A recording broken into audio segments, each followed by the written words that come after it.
बिस्मिल्लाहिर्रहमानिर्रहीम। अस्सलामु अलैकुम। कही अनकही के साथ वजी अहमद सिद्दीकी आपकी खिदमत में हाजिर है। मौजू बहुत तल्ख़ है, हसास है, कहीं तबे नाजुक पे गिरा न गुज़रे, और एक नहीं कई चीज़ों की बातें हैं। मामला ये है कि मुल्क की माशी हालत इस हद तक बिगड़ गई है कि लोग इनकलाब की तरफ सोच रहे हैं। अगरचे बर्र सग़ीर के इलाक़ों में इनकलाब इस तरह नहीं आते, जिस तरह का इनकलाब श्रीलंका में दिखाई दे रहा है वो एक मुनफरिद किस्म का इनकलाब लगता है, और मुझे कहीं ना कहीं ये स्पॉन्सर्ड भी लगता है। लेकिन वजूहात उनकी यही हैं कि नाअहल हुकूमत थी, नाअहल हुकूमत ने मुल्क की मईशत को का बेड़ा गर्क कर दिया और उसको चलाती रही, और जब मईशत का बेड़ा गर्क हो गया तो सदर साहब मुल्क से फ़रार हो गए और इस्तीफ़ा दिए बगैर फ़रार हुए। अरे, उनको कोई और ऐसी क़ुव्वत मौजूद नहीं है कि जो उसे बरतरफ करार दे। साबिक़ फ़ौजी थे, इसलिए उनको छेड़ना भी बहुत मुश्किल हो रहा है। लेकिन पाकिस्तान हो, बांग्लादेश हो या हिंदुस्तान हो, वहाँ इनकलाब नहीं आ सकता। ये लोग सदियों के ग़ुलाम लोग हैं। इनकलाब अफ़गानिस्तान में आ सकता है, इनकलाब ईरान में आ सकता है, इनकलाब अरब के इलाक़ों में आ सकता है, पाकिस्तान में, हिंदुस्तान में, बांग्लादेश में और श्रीलंका में इनकलाब नहीं आ सकता। और श्रीलंका में जो कुछ हो रहा है वो इसीलिए हैरत अंगेज़ है कि ये सरिश्त में नहीं है। ये चीज़ें इस बर्रे सग़ीर के लोगों की सरिश्त में नहीं है। 1857 की जंग आज़ादी बेसिमत जंग आज़ादी थी, उसकी कोई सिमत नहीं थी, कोई उसका कायद नहीं था, कोई उसका रहनुमा नहीं था। लेकिन उस जंग आज़ादी ने लोगों के अंदर आज़ादी की रमक तो पैदा की, लेकिन हकीकत ये है कि अगर पहली और दूसरी जंग अज़ीम न होती तो आज भी बर्रे सग़ीर अंग्रेज़ की अमलदारी में होता। आज तक हम वही ज़ुबान बोलते हैं, वही लिबास पहनते हैं और उन्हीं से अपनी अफवाज की तरबियत हासिल करते हैं। सैंडहर्स्ट जाते हैं और वहाँ से इनाम पाते हैं और उसको अपने लिए बाइसे फ़ख्र समझते हैं। क्या उनकी बनाई हुई जंग हिकमत अमली पाकिस्तान के लिए मौजू हो सकती है? चलिए, पाकिस्तान न सही, हिंदुस्तान के लिए भी मौजू हो सकती है। नहीं, हमें अपनी कौमी सलामती और अपने मफादात का खुद तयन करना है। यही वजह है कि हम तरबियत वहाँ से पाके आते हैं, उनके मफादात के मुताबिक तरबियत पाते हैं और उन्हीं के मफादात के मुताबिक काम करते हैं, और वहीं से वो तरबियत जो हमें यहाँ हासिल करनी चाहिए अपने मफादात के तहत, अपने जोग्राफियाई हुदूद के तनाजुर में, अपने जोग्राफियाई सियासत के तनाजुर में जियो पॉलिटिकल स्ट्रेटजी हमें बनानी होती है। लेकिन हम ये नहीं बनाते। ये मेरा सवाल है। मैं कोई एतराज़, कोई गद्दारी वाली बात नहीं, बल्कि ये सवाल पेश कर रहा हूँ, और इस सवाल का जवाब आपको तलाश करना है उन तमाम रहनुमाओं को जो ये कायदाना सलाहियत रखते हैं, वो समझते हैं इन बातों को, जो इन अफवाज की सरपरस्ती कर रहे हैं। मैंने जहाँ तक कुछ समझा है उसकी रोशनी में आपसे मैं बात कर रहा हूँ। मैंने शुरू किया था कि मिफ्ता इस्माइल साहब जो हैं वो पेट्रोल की कीमतों को कम करने में हिचकिचा रहे हैं, यानी उसके अंदर बढ़ावा तो उन्होंने 30-30, 40-40 रुपए किया, लेकिन अब कमी जो है वो 8-10 रुपए करने के चक्कर में है। भाई आपने, मिफ्ता इस्माइल साहब ने तो 100 जूते और 100 प्याज दोनों खा लिए। कहा था आईएमएफ से कर्जा मिल जाएगा, इसलिए ये किया जा रहा है, आईएमएफ को खुश करने के लिए किया जा रहा है, आईएमएफ की शरायत मानने के लिए किया जा रहा है। ठेंगा दिखा दिया आईएमएफ ने, एक किस्त भी नहीं दी, कई ऐलान भी नहीं किया, आएंगे, देखेंगे, सोचेंगे, और एफएटीएफ के इंतजार में है आईएमएफ। फिर सोच लीजिए कि हमें 100 जूते और 100 प्याज इस इत्तेहादी हुकूमत को पड़वा दिए मिफ्ता इस्माइल ने। अब अगर वो पेट्रोल की कीमतें कम भी कर दें तो कोई फ़ायदा नहीं। देखिए, उनके कहने पर आपने कीमत तो कर दी, बढ़ा दी और सब्सिडी ख़त्म कर दी, लेकिन आपने ये किया कि उन कारिंदों और उन गुर्गों को जो उनके इशारे पर काम करते हैं, उनकी तनख्वाहों में 15% से ज़्यादा इजाफा कर दिया। क्या इस मुल्क में सिर्फ सरकारी मुलाजमीन बसते हैं? क्या बाकी लोग इंसान नहीं हैं? क्या उनकी तनख्वाहों में इजाफा नहीं होना चाहिए? मिफ्ता इस्माइल साहब, आपका कंट्रोल ही नहीं है इस मुल्क पर, आपका कंट्रोल ही नहीं है एफबीआर पर, जहां आप करप्शन रोक सकें, जहां आप टैक्सों की लीकेज रोक सकें। और जूते खा लिए आपने आईएमएफ से, प्याज भी खा ली, जूते भी खा लिए और कौम को भी खिलवा दिए। तो ये जो गुलामी का ये जो सिलसिला है, ये पुराना है। और स्टेट बैंक को खुद मुख्तारी जो अता की, तो उसने, स्टेट बैंक ने खुद मुख्तार होने के बजाय आईएमएफ की गुलामी इख्तियार कर ली, वर्ल्ड बैंक की गुलामी इख्तियार कर ली और पाकिस्तानी रुपए की वो इज्जत बनाई, वो उसकी पिटाई की, वो धुनाई की कि वो निढाल होकर रह गया। ये सिर्फ और सिर्फ स्टेट बैंक ऑफ पाकिस्तान की गलत और सूद बढ़ा रहा है। एक तरफ मुल्क की अदालत ये कहती है, मुल्क का कानून ये कहता है कि सूद हराम है, और पाकिस्तान में कोई कानून, कोई निज़ाम जो इस्लाम से मुतसादिम हो नहीं चलेगा। वो सूद हराम है, और ऐसा है जैसे अपनी मां से जिना करना। लेकिन स्टेट बैंक पूरी कौम के साथ ये काम कर रहा है, और स्टेट बैंक सूद में इजाफा कर रहा है, शरह सूद में इजाफा कर रहा है। और ये सूदखोर बैंक हमारे माशरत को, जिसके इफ्तिताह करते हुए कायद-ए-आज़म रहमतुल्लाह अलैह ने कहा था कि हम इसे इस्लामी मईशत की तजर्बागाह बनाएंगे।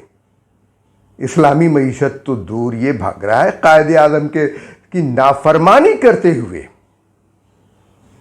ये स्टेट बैंक सूद बढ़ा रहा है, तो फिर मुल्क की मईशत तबाह हाली की तरफ नहीं बढ़ेगी तो फिर क्या होगा? 15% जो तनख्वाहों का इजाफा भी हुआ, बात भी हो गई।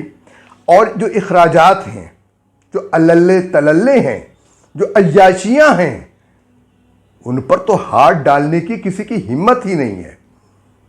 जब कौम श्रीलंका के अवाम की तरह उठ खड़ी होगी और इनके घरों से इनको खींच खींच कर निकालेगी कि मुफ्त का बिल बिजली एसी चलाने वालों और बिजली के बिल और गैस के बिल मुफ्त करने खाने वालों, तुम यहां नहीं रहोगे, तो फिर क्या होगा? वो वक्त करीब है। मुझे खौफ आता है, लोग कहेंगे कि मैं ऐसा कह रहा हूं और उनको इश्तिहाल दिला रहा हूं। नहीं, आप उस नौबत तक लेके जा रहे हैं। आप उस नौबत तक लेकर जा रहे हैं। आपको मालूम नहीं कि मुख्तलिफ शहरों में आपने क्या किया है? IMF पाकिस्तान को तबाही की तरफ ले जा रहा है। भाई, अब भी मौका है। IMF को आप वार्निंग दें। अगर आपने इतने अरसे में हमारी शराइत, अपनी शराइत पर अमल नहीं किया, अपने वादे पर अमल नहीं किया, तो हम आपकी किसी शर्त को मानने के लिए तैयार नहीं हैं। और आपका जो तमाम मुतालबात हैं गैर कानूनी, गैर आईनी हैं हमारे लिहाज से। हम अपने अवाम को पीस नहीं सकते, मजीद निचोड़ नहीं सकते मजीद। लेकिन क्या किया जाए? पाकिस्तान अभी तक वो जंग लड़ रहा है जिसको अमेरिका छोड़कर चला गया, भाग गया उस मैदान से। हम उसी मैदान में अभी तक अपने आप को रुला रहे हैं। मुझे बताइए, हम वजीरिस्तान में हमारी अफवाज क्यों हैं? क्यों आए दिन हमारे फौजी शहीद होते रहते हैं? और किनके हाथों? यह भी अफसोस की बात है। कुछ मामला खत्म कीजिए, पीछे हटिए। अपने लोगों के सामने झुकना कोई बुरी बात नहीं है। पीछे कायद-ए-आज़म रहमतुल्लाह अलैह के फरमान की खिलाफ वर्जी की थी जनरल परवेज मुशर्रफ ने वहां फौज लगाकर। कायद-ए-आज़म रहमतुल्लाह अलैह के फरमान की खिलाफ वर्जी की स्टेट बैंक ने, कायद-ए-आज़म रहमतुल्लाह अलैह के फरमान की खिलाफ वर्जी की जनरल परवेज मुशर्रफ ने। और आज तक हम भुगत रहे हैं। 2004 से 2022 हो गया है ये। आप सोच लीजिए कितने सालों से ये जंग जारी है। ये सिर्फ कायद-ए-आज़म रहमतुल्लाह अलैह के फरमान की नाफरमानी का नतीजा है। अमेरिका भाग गया, रूस उनसे भाग गया था, बरतानिया वहां से भाग गया था। जहां से ये बड़ी बड़ी आकाई अफवाज भाग गई थी, तो आप क्यों वहां अब तक रुके हुए हैं? हटिए। मैं एक और बात कहना चाहता हूं। मेरी सोच हो सकता है गलत हो, लेकिन इसके अंदर बदनीयती का दखल नहीं है, सोच का दखल है। पाकिस्तान इस्लामी जमहूरिया है, इस्लामी नज़रिए की बुनियाद पर बना है, जिसकी पासदारी का हलफ हर वज़ीर, सफ़ीर, वज़ीर आज़म और रुकने असम्बली, रुकने पार्लियामेंट, सेनेट का हो, कौमी असम्बली का हो, सूबाई असम्बली का हो, उठाता है। उसकी पासदारी का हलफ उठाता है। पाकिस्तानी अफवाज को साबिक कबायली इलाकों से वापस आ जाना चाहिए। और कब तक हम ये बेमानी जंग लड़ते रहेंगे? क्योंकि इसका नतीजा ये निकला है कि अवाम और फौज मद्दे मुकाबिल आ गए हैं। ये बिल्कुल गलत है। अब वक्त की ज़रूरत है कि पाक अफवाज को नए सिरे से मुनज़्ज़म किया जाए। इसलिए कि मेरिट के उसूलों पर यहाँ पर तकर्रुरी हो और मेरिट के उसूल अपनाएं। आप बुरा ना माने, पाक अफवाज अब सिर्फ एक लिसानी तबके के हाथ में है, सिर्फ एक लिसानी रह गई है। ये बहुत खौफनाक रुझान है और इसके मनफी असरात पड़ रहे हैं तमाम दीगर इकाइयों पर। तो फौज की तरबियत भी जो है इसलिए बाहर होती है, वो आकाई रुझान पैदा किया जाता है, दूसरों को गद्दार समझा जाता है। ये सिर्फ एक लिसानी होने की वजह से है। और उनकी तरबियत में इस्लामी निज़ाम का कोई हाथ नहीं है। उनकी तरबियत में, अफसरान की तरबियत में जो बैरून मुल्क जाते हैं, इस्लामी निज़ाम का कोई हाथ नहीं है। वो इस्लामी निज़ाम की कोई तरबियत हासिल नहीं करते। मेरी तजवीज़ ये है कि पाक फ़ौज में अफसरान, सिपाही, उनकी तादाद इस तरह हो कि 25% KPK से, 25% पंजाब से, 25% सिंध से, 25% बलूचिस्तान से, और इसका रेशो कुछ और भी तय किया जा सकता है कि आज़ाद कश्मीर और गिलगित बल्तिस्तान के लोग भी शामिल हों। मकरान का जो साहिल है वो समुंदर के साथ चला जा रहा होता है, और वहाँ बसने वाले गरीब मकरानी जो पढ़े लिखे नहीं हैं, लेकिन आप उनको पढ़ा लिखा तो सकते हैं, लेकिन वो समुंदर को अच्छी तरह जानते हैं, वो माहीगीरी करते हैं, वो समुंदर के अंदर ज्वार भाटे को, आने वाले तूफान को वक्त से पहले पहचान लेते हैं, किस जगह कौन सी मछलियां हैं वो जानते हैं, और हमारी हुदूद कौन सी है वो भी पहचानते हैं। क्या उनको नेवी में शामिल नहीं किया जा सकता? क्या सिर्फ लैया से आकर ही आदमी नेवी का सिपाही बनेगा? इसलिए ज़रूरी है कि उनको नेवी में शामिल किया जाए, तो फिर आपको बलूचिस्तान में कोई साजिश होती नज़र नहीं आएगी। उनको अपना समझिए। ये बहुत अहम बात है। मैं किसी पर उंगली नहीं उठा रहा, लेकिन एक जानिब तवज्जो दिला रहा हूँ कि एक ख़तरनाक रुझान है जो लोग महसूस कर रहे हैं। और शहरों के अंदर, ख़ासकर कराची शहर में, रेंजर्स की अब ज़रूरत नहीं है। इसकी जगह आप पुलिस को मुनज़्ज़म कीजिए। और क्योंकि मालूम ये हुआ है कि ये रेंजर्स, इनके अफसरान मुख्तलिफ़ कारोबारों में मुलव्विस हो गए हैं, ये इल्ज़ाम है, इसकी तहक़ीक़ात होनी चाहिए। क्योंकि कराची में सड़कों पर टैंकर्स पानी के दंदनाते फिरते हैं, सड़कें बर्बाद हो रही हैं, जबकि ये पानी मुख्तलिफ़ इलाक़ों में टैंकर्स के ज़रिए नहीं, पाइपलाइंस के ज़रिए पहुंचना चाहिए। और ये टैंकर्स सड़कों में रश का भी सबब बनते हैं, और ट्रैफिक की तेज़ रफ्तारी को, रवानी को भी मुतासिर करते हैं। और पब्लिक ट्रांसपोर्ट नहीं है। सबसे बड़ी बात ये कि उस इंडस्ट्रियल सिटी में पब्लिक ट्रांसपोर्ट नहीं है, इंडस्ट्रीज़ का बेड़ा गर्क हो रहा है। इसलिए ज़रूरी यह है कि एक मुनज़्ज़म तरीक़े से दोबारा गौर किया जाए और शहर को पुलिस के इंतज़ाम में दिया जाए, और पूरा शहर, जो रिहायशी इलाक़े हैं, वो कैंटोनमेंट ख़त्म कर दिए जाए, कैंटोनमेंट बोर्ड तोड़ दिए जाए।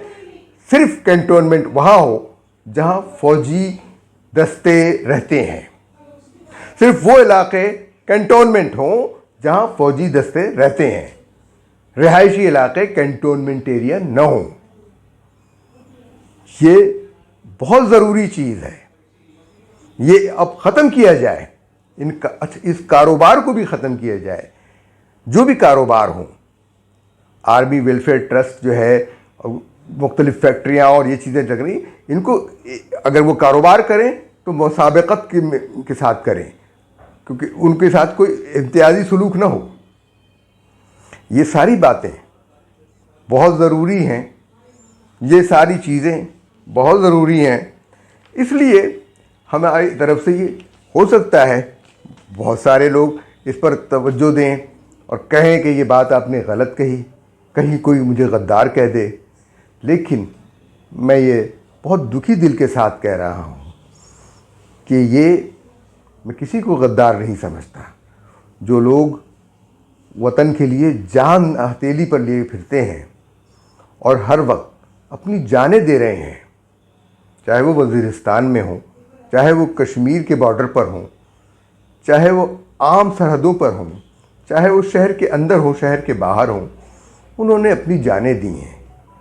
लेकिन मैं ये कह रहा हूँ कि एक सियासी तरीक़ाकार भी अपनाया जाए और इसको मुनज़्ज़म किया जाए, और दूसरे तमाम इकाइयों को, दूसरी तमाम जो अक़वाम हैं मौजूद हैं, जो क़बाइल हैं, जो लोग मौजूद हैं, उनको इसके अंदर शामिल किया जाए, उन्हें अपना बनाया जाए। अगर ये करेंगे तो पाकिस्तान भी पाइंदाबाद रहेगा, शाद रहेगा, आबाद रहेगा। इजाज़त दीजिए। अल्लाह हाफ़िज़।